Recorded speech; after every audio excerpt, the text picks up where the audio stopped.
Welcome back students. આપ સૌનું આપણી યુટ્યુબ ચેનલમાં હાર્દિક સ્વાગત છે.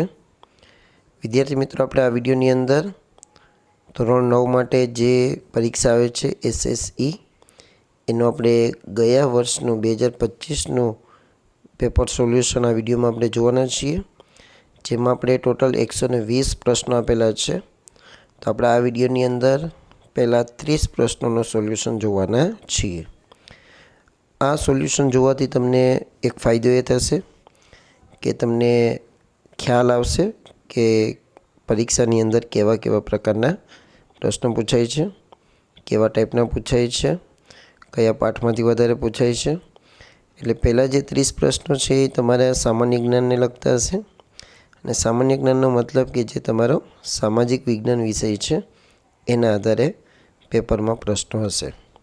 તો શરૂઆત કરીએ. પહેલો પ્રશ્ન છે, ખડકના પ્રકારો અને લાક્ષણિકતાઓને યોગ્ય રીતે જોડો. તો આમાં જવાબ આવશે સી.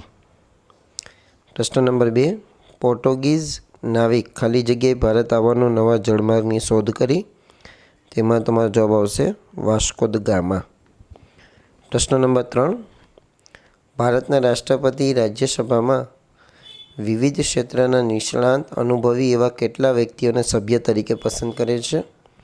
તેમાં જવાબ આવશે 12. પ્રશ્ન નંબર 4, સંયુક્ત રાષ્ટ્રની કઈ સમિતિને ઇકોસોક તરીકે ઓળખવામાં આવે છે? તો એમાં જવાબ આવશે સી, આર્થિક અને સામાજિક સમિતિ. પ્રશ્ન નંબર 5, વીટોનો સૌથી વધુ ઉપયોગ ખાલી જગ્યા રાષ્ટ્રોએ કર્યો છે? તેમાં જવાબ આવશે ડી, રશિયા. પ્રશ્ન નંબર 6, સુભાષચંદ્ર બોઝે અંદમાન નિકોબાર ટાપુઓની મુલાકાત લઈ અંદમાનને કયું નામ આપ્યું હતું? તેમાં જવાબ આવશે શહીદ. પ્રશ્ન નંબર 7, ભારતની વિદેશ નીતિનો મુખ્ય સિદ્ધાંત શું છે? તો 7મામાં જવાબ આવશે બી, વિશ્વ શાંતિ.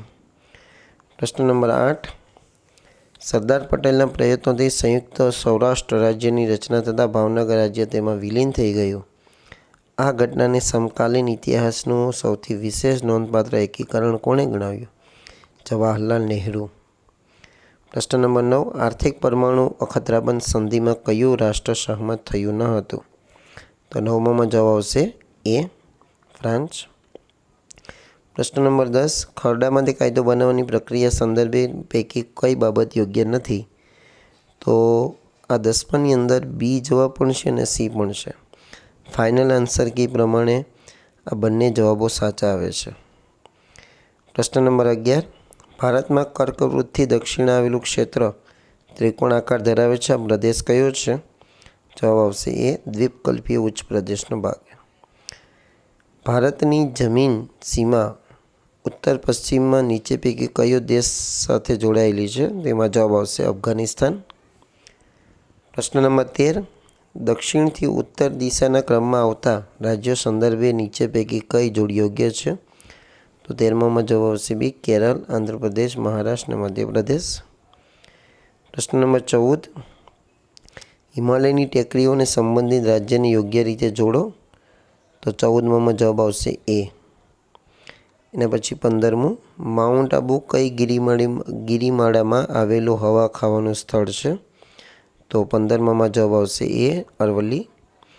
નીચેનામાંથી કઈ ધાતુ વજનમાં હલકી છે? તો 16મામાં જવાબ છે ડી, ટિટાનિયમ. પ્રશ્ન નંબર 17, કયા વૃક્ષના લાકડામાંથી હોડી બનાવવામાં આવે છે? તેમાં જવાબ આવશે ડી, સુંદરીના. બિહુ કયા રાજ્યનું પ્રસિદ્ધ નૃત્ય છે? અસમ. ગુજરાત સરકારશ્રીએ રાજ્યના કયા જિલ્લાને પ્રાકૃતિક જિલ્લા તરીકે જાહેર કરેલ છે? ડાંગ. પ્રશ્ન નંબર 20, દર વર્ષે કયા દિવસને મૂળભૂત ફરજ દિન તરીકે ઉજવવાનું નક્કી કરવામાં આવ્યું છે? તો 20મામાં જવાબ આવશે બી, 6 જાન્યુઆરી દિવસને. કરેંગે યા મરેંગે ગાંધીજીએ આ સૂત્ર ક્યારે ઉચ્ચાર્યું હતું? તો 21મામાં જવાબ આવશે સી, હિંદ છોડો ચળવળ વખતે. સંયુક્ત રાષ્ટ્રોએ કયા દિવસને વિશ્વ યોગ દિન તરીકે ઉજવવાનો નિર્ણય કર્યો છે? જવાબ આવશે 21 જૂન. ગુજરાતી ભાષાના આદિકવિનું બિરુદ કોને મળેલું છે? નરસિંહ મહેતા. કૃતિ અને કૃતિકાની દ્રષ્ટિએ કયો વિકલ્પ ખોટો છે? જવાબ આવશે ડી, વેકુંઠ નથી જવું, ચંદ્રકાંત શેઠ.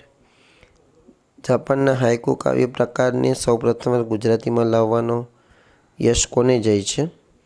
જવાબ આવશે બી Sneharashmi. Cape of good hope સંદર્ભે શું સાચું છે? જવાબ છે સી પોર્ટુગલથી ભારત આવવાનો જૂનો જળમાર્ગ. 27મો પ્રશ્ન. વૈદિક ગણિતમાં શૂન્ય સામ્ય સમુચ્ચય સૂત્ર સામાન્ય રીતે શાના માટે વપરાય છે?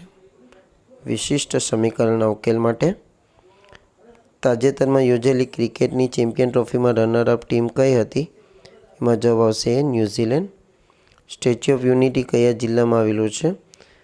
તો 29માં જવાબ આવશે સી નર્મદા.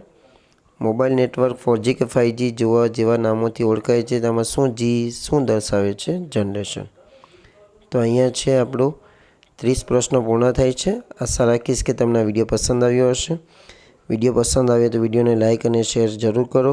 ચેનલ પર નવા હોય તો આપણી ચેનલને સબસ્ક્રાઈબ કરી બાજુના બેલ આઇકોનને પ્રેસ કરો. Thank you very much.